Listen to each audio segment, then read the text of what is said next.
कल जारी होगा कांग्रेस पार्टी का चुनावी घोषणा पत्र। कल सुबह 9:30 बजे पीसीसी में जारी होगा घोषणा पत्र। मुख्यमंत्री अशोक गहलोत, पीसीसी चीफ गोविंद सिंह डोटासरा, घोषणा पत्र समिति के अध्यक्ष डॉक्टर सीपी जोशी समेत प्रमुख कांग्रेस नेता इस दौरान मौजूद रहेंगे और घोषणा पत्र मीडिया के सामने जारी करेंगे।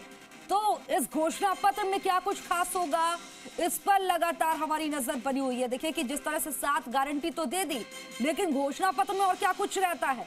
अब क्योंकि 400 रुपए के सिलेंडर की भी बात हो रही है, घोषणा पत्र पर अब सभी की, राजस्थान वासियों की भी नजर बनी हुई है, तो वहीं बीजेपी की और अन्य दलों की भी कांग्रेस के घोषणा पत्र पर नजर बनी है। और इस खबर पर ज्यादा जानकारी के लिए मेरे सहयोगी हमारे साथ शशि मोहन शर्मा हमारे साथ लाइव जुड़ गए हैं। शशि, देखिए कि कल कांग्रेस पार्टी का घोषणा पत्र जारी होने वाला है, इस पर सभी की निगाहें, क्या कुछ खास रह सकता है इस पर?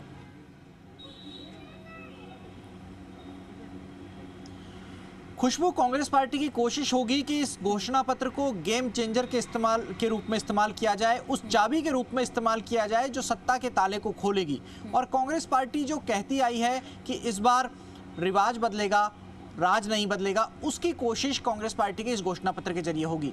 दरअसल डॉक्टर सीपी जोशी की अध्यक्षता में बनी घोषणा पत्र समिति ने अपना काम तकरीबन 5 दिन पहले पूरा कर लिया था। उसके बाद राष्ट्रीय अध्यक्ष मल्लिकार्जुन खड़गे या किसी अन्य राष्ट्रीय नेता के समय की दरकार थी।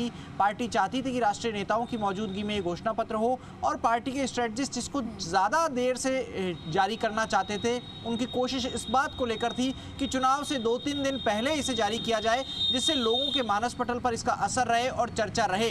उनकी कोशिश इस बात की है कि ज़्यादा से ज़्यादा जन जुड़ाव के विषयों को इसमें लिया जाए। और जो हमारे पास जानकारी आ रही है, तकरीबन 3.25 करोड़ के आसपास जो सुझाव आए हैं, उनको छांट करके घोषणा पत्र में शामिल किया जाएगा। खुशबू, एक बार फिर दोहराता हूं, तकरीबन 3.25 करोड़ सुझाव आए और उनको शामिल किया जाएगा। उनमें से किस किस सुझाव को शामिल किया जाएगा? एक संभावना इस बात की भी जताई जा रही है कि अब तक का सबसे बड़ा घोषणा पत्र होगा कांग्रेस पार्टी का, और गेम चेंजर के रूप में एक बड़ी घोषणा कांग्रेस पार्टी कर सकती है। वो किसानों के लिए MS स्वामीनाथन आयोग की जो सिफारिशें हैं, उनमें से अधिकांश सिफारिशों को लागू करने की घोषणा कांग्रेस पार्टी कर सकती है। दरअसल आप देखिए कि प्रदेश की जो विधानसभा सीटें हैं, उनमें से अधिकांश सीटें ऐसी हैं जिनमें ग्रामीण वोटर का दबदबा है, जो किसान वर्ग से आते हैं, पशुपालक वर्ग से आते हैं। उनको साधने के लिए कांग्रेस पार्टी एक बड़ा कार्ड खेल सकती है। MS स्वामीनाथन की जो रिपोर्ट अगर लागू होती है तो उससे किसानों को बड़ा फायदा होगा। MSP पर खरीद के लिए स्थायी व्यवस्था हो सकेगी, जिंसों की खरीद की, और किसानों को टारगेट किया जा सकेगा कि उन तक कैसे फायदा पहुंचे। इसकी कोशिश कांग्रेस पार्टी की रहेगी। सवाल ये उठता है कि ये इतने 3.25 करोड़ सुझाव आए कहां से?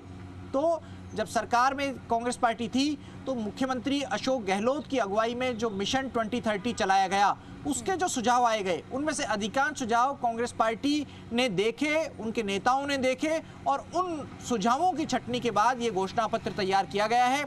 आज रात को पीसीसी का दफ्तर गुलाबी रंग में सज जाएगा और कल सुबह 9:30 बजे का हालांकि समय मुकर्रर हुआ है, लेकिन तकरीबन 11 बजे ये कार्यक्रम होगा। 9:30 बजे का कार्यक्रम इन्विटेशन कार्ड में समय दिया गया है, लेकिन 11 बजे मुख्यमंत्री अशोक गहलोत, पीसीसी चीफ गोविंद डोटासरा, प्रदेश प्रभारी सुखजिंदर सिंह रंधावा, घोषणा पत्र कमेटी के अध्यक्ष डॉक्टर सीपी जोशी और पूर्व उप मुख्यमंत्री सचिन पायलट के साथ पार्टी के दूसरे नेता रहेंगे। संभवतः हरीश चौधरी भी आ सकते हैं। पिछली बार घोषणा पत्र कमेटी के चेयरमैन हरीश चौधरी थे। अब तक हरीश चौधरी अपने बायतू विधानसभा क्षेत्र में सीमित रहे हैं, उलझे हुए हैं, क्योंकि त्रिकोणीय मुकाबला वहां पर हो रहा है। तो कोशिश इनकी होगी पहुंचने की, और कांग्रेस पार्टी की कोशिश मैनिफेस्टो को गेम चेंजर बनाने की।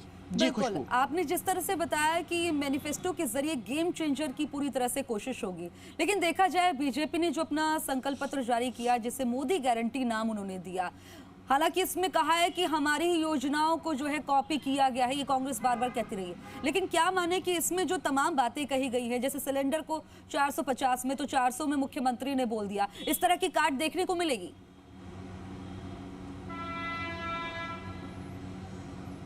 देखिए खुशबू, ये कोई होड़ नहीं हो सकती कि अगर राजस्थान सरकार 500 में सिलेंडर दे रही है तो बीजेपी 450 का वादा करे और फिर अशोक गहलोत कहें कि उनकी सरकार आएगी तो 400 में सिलेंडर दे दें। दरअसल 500 में जब सिलेंडर किया, उसके बाद केंद्र सरकार सिलेंडर के जो उज्ज्वला गैस सिलेंडर है उसके दाम कम कर चुकी है, उसमें तकरीबन 200 रुपए के आसपास की कमी आ चुकी है। तो इस लिहाज से राजस्थान में अब तक 300 रुपए का सिलेंडर सरकार दे सकती थी, उस 200 रुपए को भी कम कर दे दो। लेकिन ये कोई होड़ नहीं होती है, क्योंकि राज्य के खजाने को भी देखना होता है, फिस्कल डेफिसिट को भी देखना होता है। अगर लगातार घाटे का बजट आता जाएगा तो एक समय कंगाली की स्थिति किसी राज्य के या देश के खजाने की नहीं आ जाए, इस पर भी ध्यान देना होता है। लेकिन बजट अलग चीज है, चुनावी घोषणा पत्र अलग चीज है।